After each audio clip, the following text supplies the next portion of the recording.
नमस्कार, मैं गुरप्रीत स्वागत करती हूँ आपका अपने YouTube चैनल डी स्टडीज़ में। पहले की वीडियो में हमने भाषा की परिभाषा और उसके अर्थ और उसके भेदों के बारे में पढ़ा था। तो आज की हमारी वीडियो में हम भाषा और उसके कुछ महत्वपूर्ण तथ्यों पर चर्चा करेंगे। इसी के साथ चलते हैं हमारे वीडियो के अगले पार्ट 2 पर। तो आज का हमारा टॉपिक भाषा ही रहेगा। तो हम इसके कुछ और महत्वपूर्ण तथ्यों पर चर्चा करेंगे। तो इससे पहले कि हम अपना टॉपिक स्टार्ट करें, तो अगर आपको मेरा वीडियो अच्छा लग रहा है तो मेरी वीडियो को लाइक, शेयर और कमेंट करना और मेरे चैनल को सब्सक्राइब करना। तो इसी के साथ हमने जो कल पढ़ा था उसके ऊपर थोड़ी सी चर्चा कर लेते हैं कि भाषा क्या होती है। भाषा जिससे कि हम अपने विचारों को प्रकट करते हैं, किसी अन्य पर्सन के आगे, अन्य व्यक्ति के आगे अपनी भावनाओं को प्रकट करते हैं, व्यक्त करते हैं, तो उसे भाषा कहते हैं। जिस वाक्य या शब्दों के द्वारा हम अपनी भावनाओं और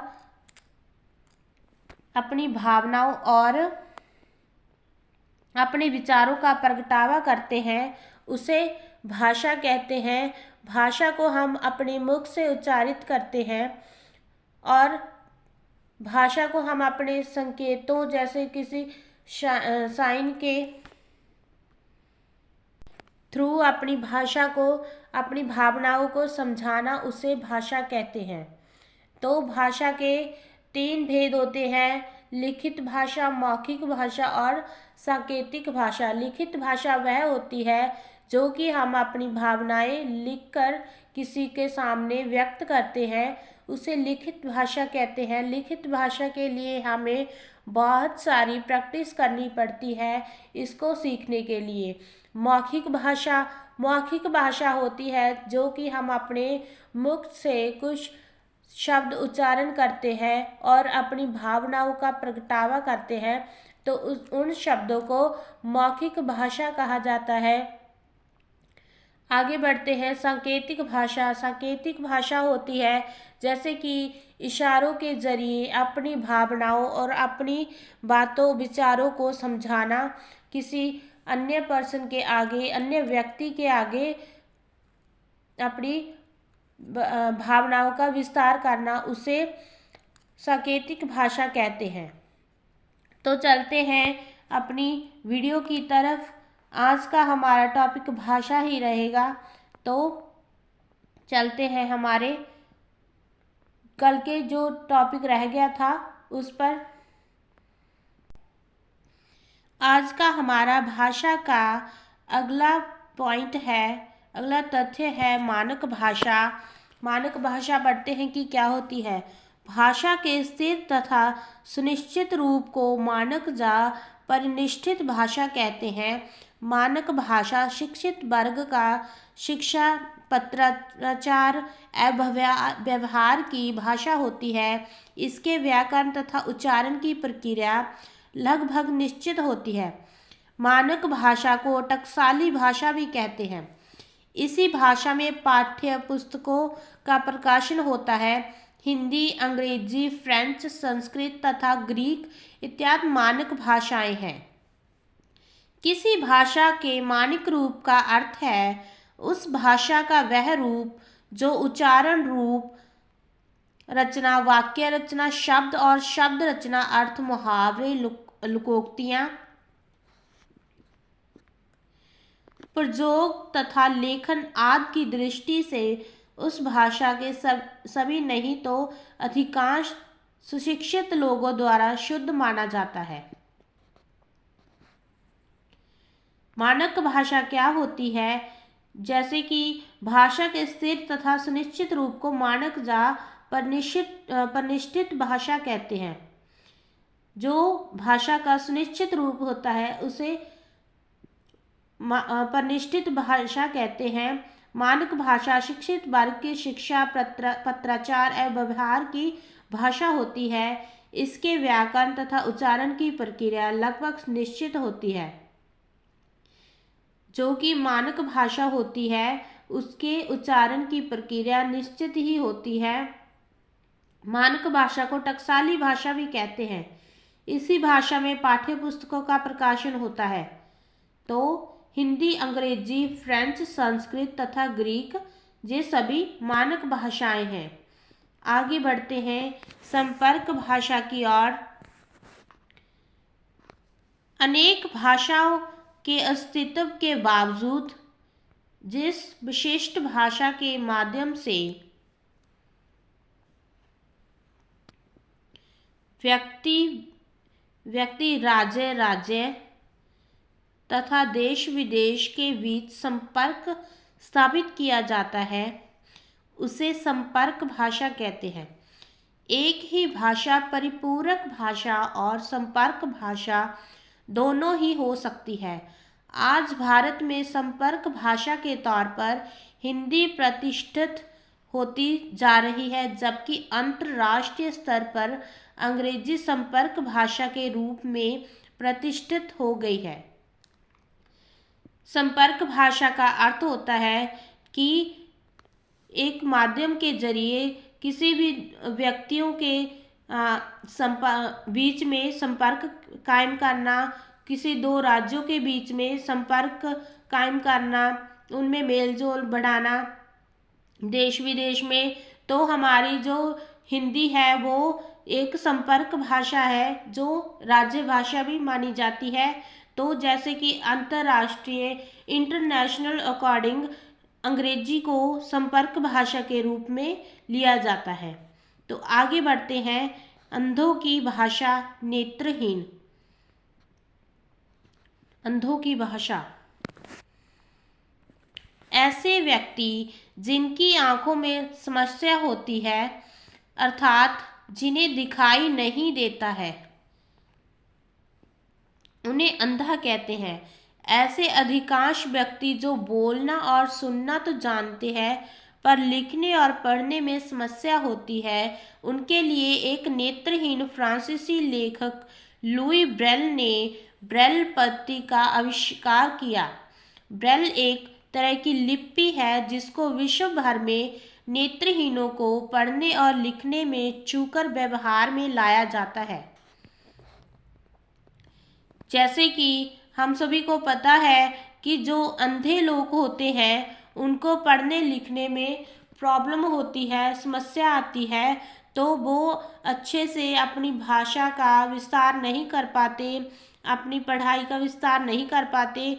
तो लुई ब्रेल है जो उन्होंने ब्रेल पद्धति का आविष्कार किया है और जिससे छूकर जो नेत्रहीन व्यक्ति होते हैं वो अपनी भाषा को सीख सकते हैं और अपनी शिक्षा प्राप्त कर सकते हैं। तो इसको ब्रेल पद्धति कहा जाता है। लुई ब्रेल ने इसका आविष्कार किया था। आगे बढ़ते हैं भाषा के अंगों पर। भाषा के मुख्य 5 अंग होते हैं। भाषा के मुख्य 5 अंग होते हैं जो कि इस प्रकार है: ध्वनि, वर्ण, शब्द, वाक्य और लिपि। सभी भाषा के अंगों का विवरण निम्नलिखित है। ध्वनि। नंबर 1 पर ध्वनि हमारे मुख से निकलने वाले प्रत्येक स्वतंत्र आवाज ध्वनि होती है।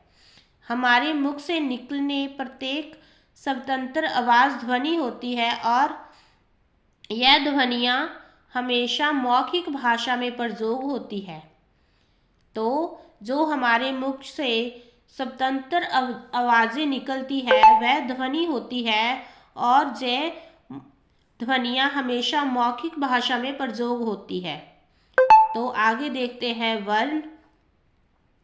वह मूल ध्वनि जिसके और टुकड़े ना किए जा सके वह वर्ण कहलाते हैं, जैसे अ, क, भ, म, त आदि। तो वर्ण उसे कहते हैं जिसको हम खंडों में ना बांट सके और जिनके टुकड़े ना किए जा सकते हो। तो आगे देखते हैं शब्द।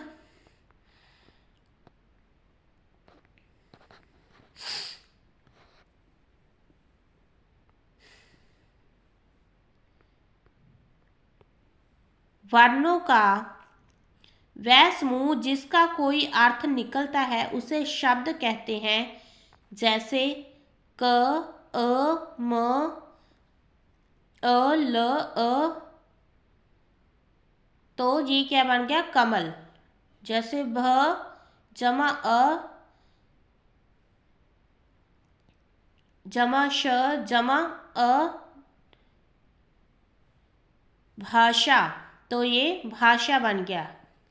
जैसे कि वर्णों का वह समूह जिसका कोई अर्थ निकलता है उसे शब्द कहते हैं। जैसे क जमा अ जमा म जमा अ जमा अ जमा ल जमा अ, तो ये कमल हो गया। तो आगे देखते हैं, भ जमा आ जमा श जमा अ, तो ये भाषा बन गया। तो वर्णों के समूह को जिनका कोई अर्थ निकलता है शब्द कहते हैं। आगे बढ़ते हैं। वाक्य सार्थक शब्दों का वह समूह, सार्थक शब्दों का वह समूह जिसका कोई अर्थ निकलता है उसे वाक्य कहते हैं। सार्थक शब्दों का वह समूह जिसका कोई अर्थ निकलता है उसे वाक्य कहते हैं। जैसे कमल हिंदी भाषा पढ़ रहा है, तो कमल क्या कर रहा है? हिंदी भाषा पढ़ रहा है, तो इसका एक सीधा सीधा अर्थ निकल रहा है, तो इसे हम एक वाक्य कह सकते हैं। यदि हम इस वाक्य को हिंदी है रहा कमल पढ़ भाषा लिख दे तो इसका कोई अर्थ नहीं निकलता, तो हम इसे वाक्य नहीं कह सकते। तो जिसका कोई अर्थ निकलता है उसको वाक्य कहते हैं। शब्दों का वह समूह जिसका कोई अर्थ निकलता है तो उसे क्या कहते हैं? वाक्य। जैसे कि कमल हिंदी भाषा पढ़ रहा है, तो ये एक वाक्य हो गया।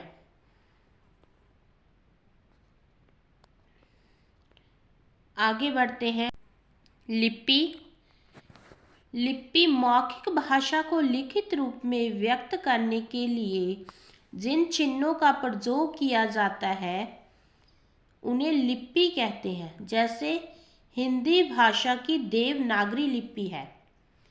जैसे कि हम कोई चिन्ह वरतों में लाते हैं, तो किसी भी भाषा को लिखने के लिए जिन चिन्हों का प्रयोग किया जाता है तो उन्हें लिपि कहते हैं। जैसे हिंदी की देवनागरी लिपि है, देवनागरी लिपि को लिखने के लिए कई चिन्हों का प्रयोग किया जाता है, तो इसे लिपि कहते हैं।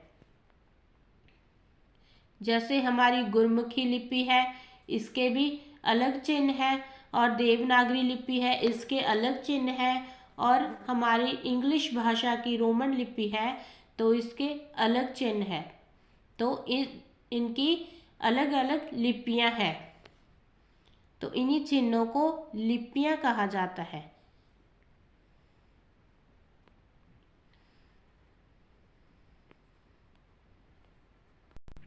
आगे है भाषा की प्रक्रिया। जैसा कि हम सभी जानते हैं कि भाषा एक संप्रेषण कम्युनिकेशन का माध्यम है। भाषा एक कम्युनिकेशन का माध्यम है। इस प्रकार भाषा की प्रक्रिया के 5 चरण क्रमवार निम्न है। जैसे कि सुनना, देखना, बोलना, पढ़ना और लिखना, ये भाषा की प्रक्रिया है। आगे इन्हें हम डिटेल में पढ़ते हैं। चलते हैं अपने आगे की वीडियो पर। जैसे कि सुनना मतलब लिसनिंग, तो जब कोई व्यक्ति हमसे कुछ कहता है तो उसे सुनना भी पड़ता है। बिना सुने भाषा का कोई महत्व नहीं है। उदाहरण के लिए शिक्षक कहे कि कल आपको जो प्रश्न दिए हैं उनके उत्तर लिखकर लाने हैं और शिक्षार्थी उसे सुने ही ना अनसुना कर दे तो वह उस कार्य को समय पर नहीं कर सकता। अत कह सकते हैं कि भाषा को प्रभावी बनाने के लिए सुनने की प्रक्रिया बहुत महत्वपूर्ण होती है। तो सुनने का हमारी भाषा सीखने में बहुत महत्व है। इसीलिए अगर कोई अच्छे से सुन और समझ सकता है बातों को तो वो अच्छे से आसानी से भाषा को सीख सकता है। तो इसीलिए सुनना का भाषा के लिए बहुत ही महत्व है। आगे बढ़ते हैं देखना की तरफ। देखना का क्या महत्व है भाषा के लिए? संचार या संप्रेषण में जिस प्रकार सुनने की प्रक्रिया एक आवश्यक है उसी प्रकार देखना भी। उदाहरण के लिए शिक्षक शिक्षार्थियों को कई गणित के प्रश्न का हल बोर्ड पर समझा रहा है तो शिक्षार्थियों को चाहिए कि वह अपनी नज़र बोर्ड पर ही रखे, क्योंकि गणित के प्रश्नों के उत्तरों में एक प्रक्रिया होती है जिसे देखकर ही समझा जा सकता है, सुनकर नहीं। या फिर दोनों देख और सुनकर, श्रव्य और दृश्य। तो देखने का भी बहुत ही महत्व है। जैसे कि हमने एग्जाम्पल देख ही ली है कि शिक्षक शिक्षार्थियों को कई गणित के प्रश्न का हल बोर्ड पर समझा रहा है तो शिक्षार्थियों को चाहिए कि वह अपनी नज़र बोर्ड पर ही रखे, क्योंकि गणित के प्रश्नों के उत्तरों में एक प्रक्रिया होती है जिसे देखकर समझा जा सकता है, सुनकर नहीं। या फिर दोनों देख और सुनकर, श्रव्य और दृश्य। वर्तमान समय में इंटरनेट शिक्षा का एक अच्छा जरिया बन गया है। जैसे यूट्यूब श्रव्य दृश्य ऑडियो विजुअल माध्यम का सबसे अच्छा उदाहरण है। तो देखना और सुनना दोनों का आपको पता चल ही गया होगा कि भाषा के लिए इसकी क्या इम्पोर्टेंस है। अगर आप देख नहीं सकेंगे तो आप किसी भी शब्द के जो स्टाइल होता है, उसकी जो प्रक्रिया होती है, आप उसको समझ नहीं पाएंगे कि कैसे कोई शब्द या वर्ण बनता है। तो अगर आपको कोई उसकी ध्वनि सुनाई नहीं देगी तब भी आपको भाषा सुनने और सीखने में समस्या आ सकती है। तो इसीलिए एक अच्छे शिक्षार्थी के लिए ज़रूरी है कि वह देखना भी उसे अच्छे से आता हो और सुनना भी। तो आगे बढ़ते हैं बोलना की तरफ। भाषा के प्रभावशाली संचार या संप्रेषण के लिए शुद्ध बोलना अति आवश्यक है। बोलना वाक शक्ति द्वारा ध्वनियों को जोड़कर बने एक विस्तृत शब्दकोश के शब्दों का प्रयोग कर के करी गई संप्रेषण की क्रिया को कहते हैं। बोलने के लिए व्याकरण का ज्ञान आवश्यक नहीं है, परंतु भाषा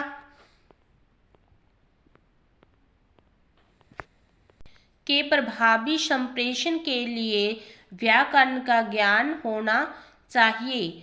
बोलना पढ़ने लिखने के पहले ही सीख लिया जाता है, जिसके लिए लिखना और पढ़ना जानना जरूरी नहीं है। किंतु यदि सही बोला ना जाए तो सही लिखा भी नहीं जाएगा। उसी तरह सही पढ़ा ना जाए तो भी सही लिखा नहीं जाएगा। इसीलिए पहले बोलना सीखा जाता है, उसके बाद पहले पढ़ना फिर लिखना। तो आपको समझ में आ ही गया होगा कि इन सभी पॉइंट्स का, तथ्यों का हिंदी भाषा सीखने या किसी भी भाषा सीखने में बहुत ही महत्व है। तो जैसे कि हम बोलना पर पढ़ रहे थे, तो बोलना सबसे पहले हमें बोलना ही सिखाया जाता है। हम बोलना किसी भी समाज में रहकर, अपने घर परिवार में रहकर अनुकरण करके ही सीख लिए जाते हैं।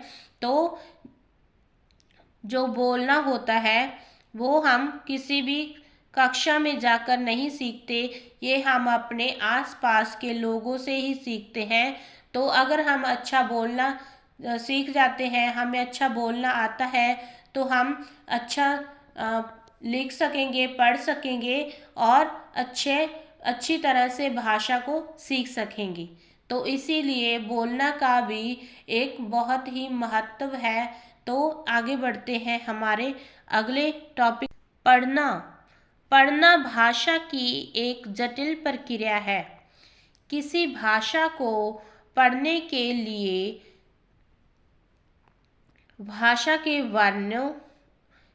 उस भाषा के वर्णों, शब्दों, वाक्यों अर्थात सभी व्याकरण अंगों का ज्ञान होना अति आवश्यक है। व्याकरण वह ज्ञान है जो हम भाषा को शुद्ध रूप से बोलना, लिखना व पढ़ना सिखाता है। तो पढ़ना क्या है? एक जटिल प्रक्रिया है।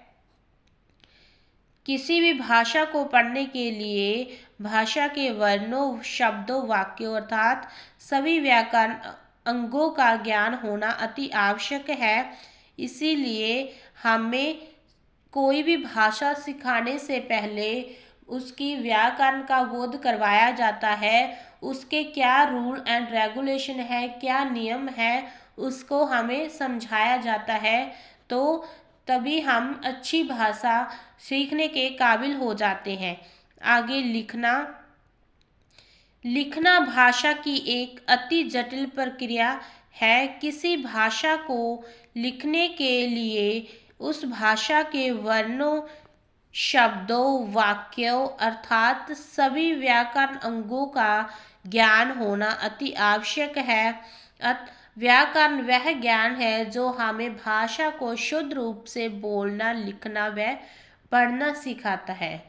तो हमें पता चल ही गया होगा कि व्याकरण का भाषा के लिए बहुत ज़्यादा महत्व है। अगर हमें किसी भी भाषा की व्याकरण का बोध नहीं होगा तो हम कोई भी भाषा नहीं सीख पाएंगे। इसीलिए हमें कोई भी भाषा सीखने के लिए सबसे पहले उसके नियमों का अध्ययन करना होता है, उन्हें समझना होता है। तो तभी हम अच्छी भाषा सीख सकते हैं। आगे है बोली, विभाषा और भाषा। बोली, विभाषा और भाषा। यो बोली, विभाषा और भाषा का मौलिक अंतर बता पाना कठिन है, क्योंकि इसमें मुख्यतः अंतर व्यवहार क्षेत्र के विस्तार पर निर्भर है। व्यक्तिगत विविधता के चलते एक समाज में चलने वाली एक ही भाषा के कई रूप दिखाई देते हैं। मुख्य रूप से भाषा के इन रूपों को हम इस प्रकार देखते हैं, जैसे कि बोली, विभाषा और भाषा।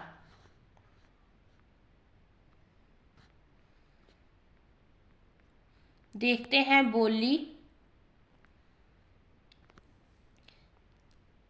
यह भाषा की छोटी इकाई है। इसका संबंध ग्राम जाम मंडल अर्थात सीमित क्षेत्र से होता है। यह भाषा की छोटी इकाई है। इसका संबंध ग्राम जाम मंडल अर्थात सीमित क्षेत्र से होता है। इसमें प्रधानता व्यक्तिगत बोलचाल के माध्यम की रहती है और देश शब्दों तथा घरेलू शब्दावली का बाहुल्य होता है। यह मुख्य रूप से बोलचाल की भाषा है। इसका रूप, लहजा कुछ कुछ दूरी पर बदलते पाया जाता है तथा लिपिबद्ध न होने के कारण इसमें साहित्यिक रचनाओं का अभाव रहता है। व्याकरणिक दृष्टि से भी इसे विसंगतियां पाई जाती है। तो बोली एक छोटी इकाई है भाषा की। इसका संबंध ग्राम या मंडल अर्थात सीमित क्षेत्र से ही होता है।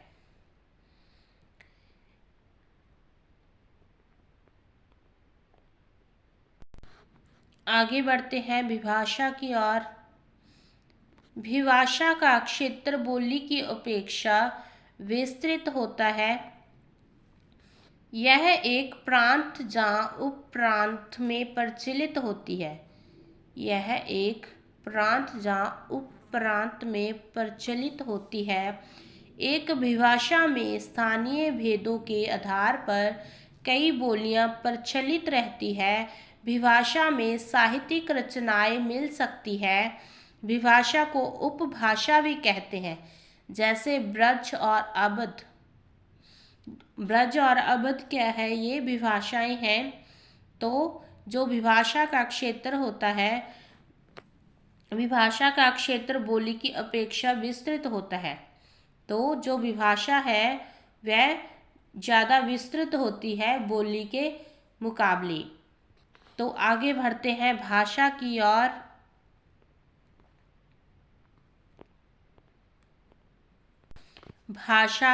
भाषा अथवा कहीं पर निश्चित भाषा या आदर्श भाषा विभाषा की विकसित स्थिति है। इसे राष्ट्रभाषा या टकसाली भाषा भी कहा जाता है। भाषा का क्षेत्र व्यापक होता है, जैसे हिंदी और अंग्रेजी। हिंदी और अंग्रेजी का जो दोनों भाषाएं हैं, इनका क्षेत्र है जो बहुत ही व्यापक है। इसे राष्ट्रभाषा या टकसाली भाषा भी कहा जाता है। तो आगे बढ़ते हैं, बोली और भाषा में क्या क्या अंतर होता है उसके बारे में पढ़ते हैं।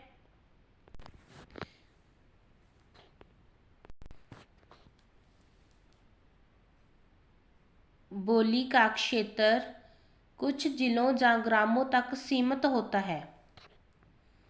बोली का क्षेत्र कुछ जिलों या ग्रामों तक सीमित होता है, जबकि भाषा का क्षेत्र व्यापक होता है। भाषा का क्षेत्र तो व्यापक होता है, बड़ा होता है, लेकिन जो बोली होती है उसका जो क्षेत्र होता है वो सीमित होता है, ग्रामों तक ही सीमित होता है। बोली क्षेत्र विशेष में बोली जाती है। बोली क्षेत्र विशेष में बोली जाती है, अविकसित नहीं होती, जबकि भाषा बोली का पूर्ण विकसित रूप होता है। तो बोली विकसित नहीं होती, मतलब इसकी डेवलपमेंट नहीं होती। तो भाषा का जो डेवलपमेंट बहुत ही अच्छे से होता है, तो भाषा बोली का पूर्ण विकसित रूप होता है। बोली में साहित्य लेखन क्षेत्रीय होता है, जबकि भाषा में साहित्य की प्रचुरता होती है। बोली का प्रयोग राजकार्यों में नहीं होता, जबकि भाषा का प्रयोग राजकार्यों में भी होता है। जैसे कि हमारी हिंदी भाषा है, इसे राज्य भाषा कहा जाता है। इसे क्या कहा जाता है? राज्य भाषा कहा जाता है। तो जैसे कि हमारी इंग्लिश भाषा है, उसको अंतर्राष्ट्रीय भाषा कहा जाता है। इंग्लिश को क्या कहा जाता है? अंतर्राष्ट्रीय भाषा। अंतर्राष्ट्रीय भाषा कहा जाता है इंग्लिश को। इंग्लिश को भाषा कहा जाता है।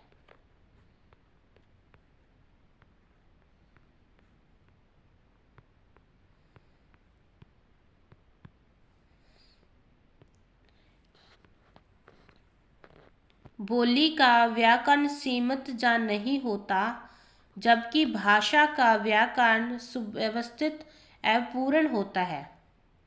बोली सीखने के लिए हमें किसी भी व्याकरण की ज़रूरत नहीं होती है, जबकि कोई भी भाषा सीखनी है तो हमें उसकी व्याकरण का अध्ययन, उसके नियमों का अध्ययन करना ही पड़ता है। बोली में जैसे कन्नौजी, कुमानी, मेवाती आदि। भाषाओं में जैसे हिंदी, अंग्रेजी, ये सभी भाषाओं में आ जाती है। आगे बढ़ते हैं, भाषा और विभाषा में क्या अंतर होता है। भाषा का क्षेत्र व्यापक होता है। भाषा का क्षेत्र व्यापक होता है जबकि विभाषा का क्षेत्र सीमित होता है। तो जो हमारी भाषा होती है इसका क्षेत्र क्या होता है, व्यापक होता है, ब्रॉड होता है, जबकि विभाषा का क्षेत्र सीमित होता है। भाषा बोली का पूर्ण विकसित रूप होता है जबकि विभाषा बोली का अर्ध विकसित रूप होता है। भाषा साहित्य की प्रचुरता तथा महत्ता होती है जबकि विभाषा में साहित्य तो रहता है परंतु उसे महत्ता प्राप्त नहीं हो पाती। आगे बढ़ते हैं हमारे अगले पॉइंट की तरफ। भाषा का प्रयोग राजकार्यों में भी होता है जबकि विभाषा केवल साहित्य तथा बोलचाल तक ही सीमित होती है। भाषा का प्रयोग राजकार्य में होता है, विभाषा केवल साहित्य तथा बोलचाल तक ही सीमित होती है। भाषाओं में जैसे हिंदी, अंग्रेजी और विभाषाओं में जैसे ब्रज और अवध हो गया। तो आगे चलते हैं।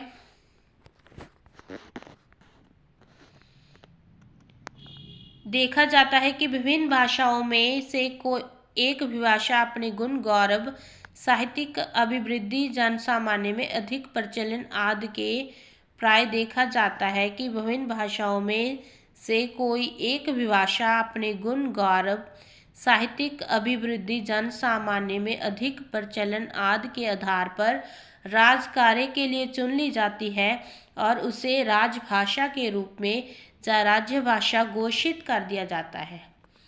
तो आगे देखते हैं हमारे राज्य भाषा, राजभाषा और राष्ट्रभाषा के बारे में। राज्य भाषा देखते हैं कि राज्य भाषा क्या होती है। किसी प्रदेश की राज्य सरकार के द्वारा उस राज्य के अंतर्गत प्रशासनिक कार्यों को संपन्न करने के लिए जिस भाषा का प्रयोग किया जाता है उसे राज्य भाषा कहते हैं। तो किसी प्रदेश की राज्य सरकार द्वारा उस राज्य के अंतर्गत प्रशासनिक कार्यों को संपन्न करने के लिए, यानी कि उनके एडमिनिस्ट्रेटिव जो कार्य होते हैं, काम होते हैं, उनको संपन्न करने के लिए जिस भाषा का प्रयोग किया जाता है उसे राज्य भाषा कहते हैं। जे राज्य सरकार द्वारा की जाती है, जो किसी राज्य की सरकार होती है। यह भाषा संपूर्ण प्रदेश के अधिकांश जन समुदाय द्वारा बोली और समझी जाती है। प्रशासनिक दृष्टि से संपूर्ण राज्य में सर्वत्र इस भाषा को महत्व प्राप्त रहता है।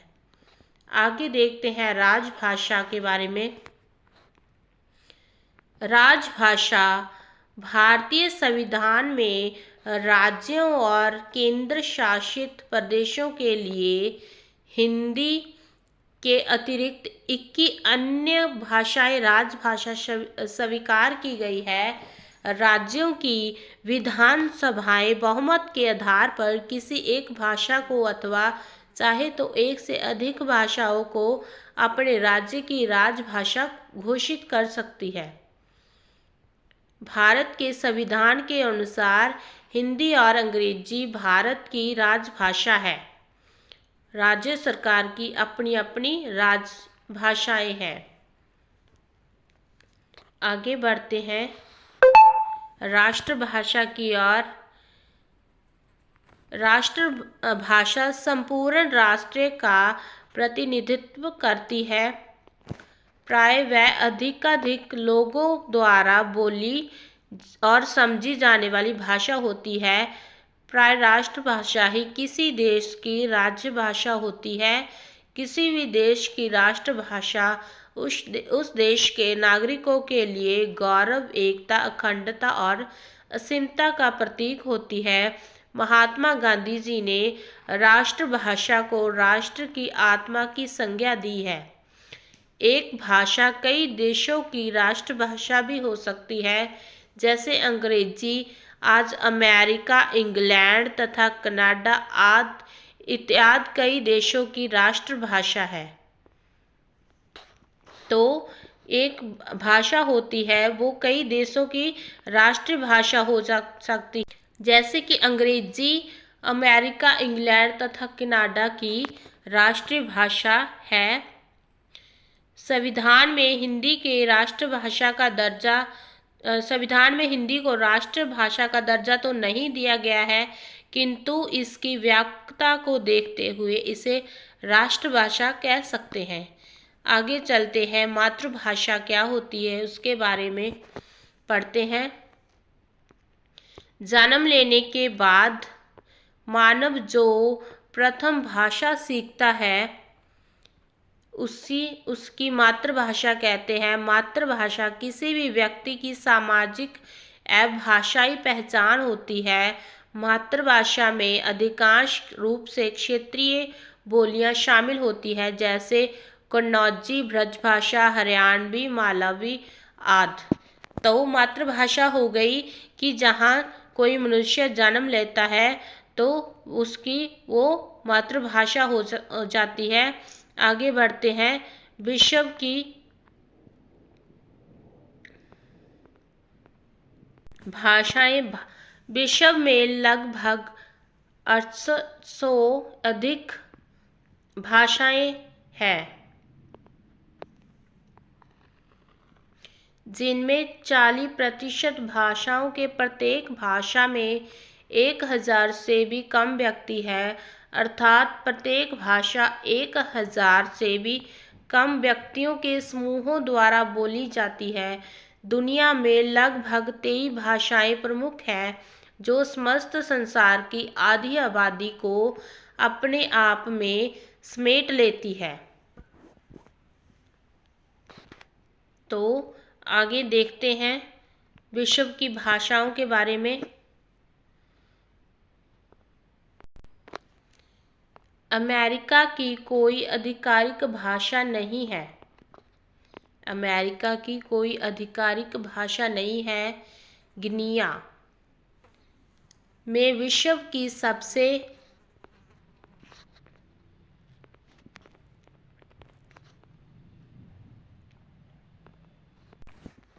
अधिक भाषाएं हैं। गिनिया में विश्व की सबसे अधिक भाषाएं हैं, जहां 840 से अधिक भाषाएं हैं, जिनमें से अब 40 ही मुख्य भाषाएं हैं। दुनिया की 6800 भाषाओं में लगभग 600 से अधिक भारत की भाषाएं आती है। सुमेरियन भाषा सबसे पुरानी लिखित भाषाओं में से एक है। यह 3300 ईस्वी पूर्व की लिखित भाषा है। बाइबल सबसे ज़्यादा अनुवादित की गई पुस्तक है। इसे 683 भाषाओं एवं इसके भागों को 3000 से अधिक भाषाओं में अनुवादित किया गया है। बाइबल मूलतः हिब्रू, अरामी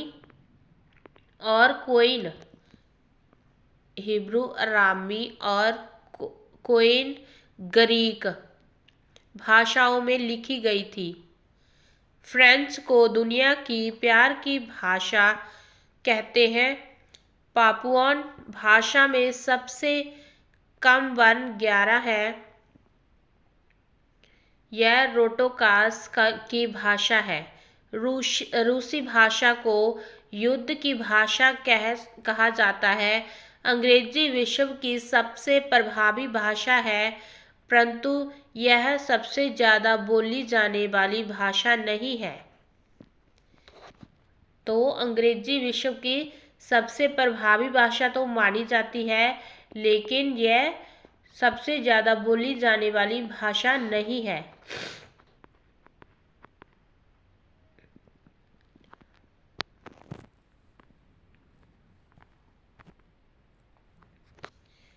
कंबोडियन भाषा में सबसे ज़्यादा वर्ण 73 से भी अधिक है।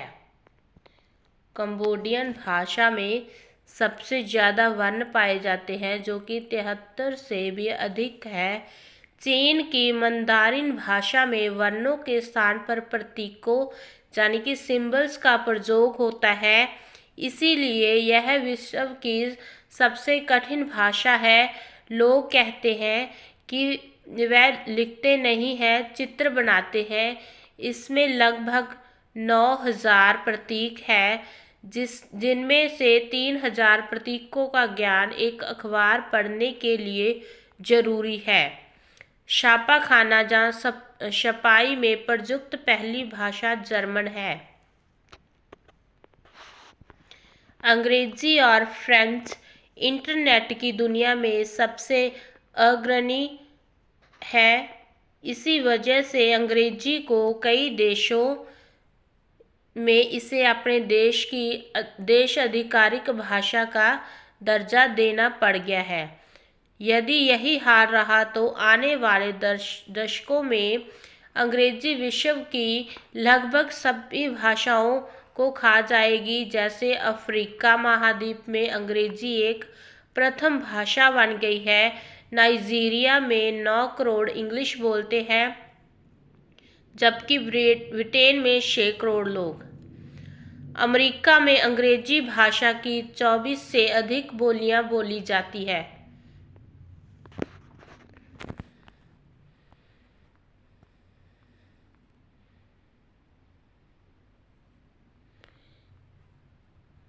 क्या आप जानते हैं कि दुनिया की सबसे प्रसिद्ध भाषाएं या सबसे अधिक बोली जाने वाली भाषाएं कौन सी है?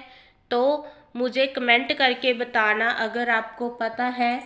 तो इसी के साथ अगर आपको मेरा वीडियो अच्छा लगे तो मेरी वीडियो को लाइक, शेयर और कमेंट करना और मेरे चैनल को सब्सक्राइब करना। तो इसी के साथ हमारा आज का वीडियो यहीं पर समाप्त होता है। तो stay blessed, keep smiling and keep growing. Thank you.